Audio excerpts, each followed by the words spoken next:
బంగారం. మా నాన్న ఏ పేరు మీద ఏ మనసు ఏం తలుచుకొని పెట్టాడో తెలియదు గాని 100 రోజులు, సంవత్సరంలో 365 రోజులు, కనీసం 100 రోజులు అయ్యప్ప స్వామి మాలంటాడు, ఆంజనేయ స్వామి మాలంటాడు. ఎందుకురా చేస్తామంటాను అప్పుడప్పుడు. క్షమించాలి రామ్ చరణ్ గారు రే అంటున్నందుకు, పర్లేదు కదా.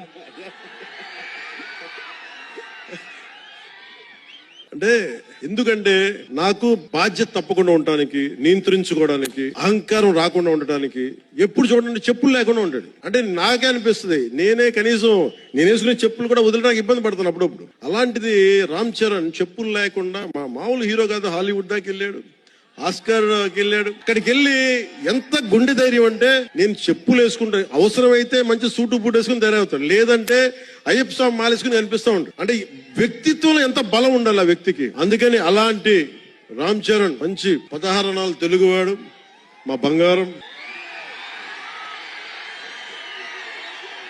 నా తమ్ముడు.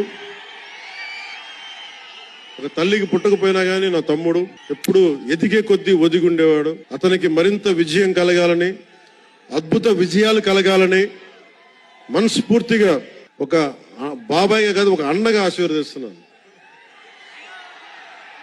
I love you Ram Charan, I love you all. మీరు ఏం చేస్తారో తెలీదు. మగధీరుడు అల్లూరి సీతారామరాజుగా మొత్తం జీవించేశాడు.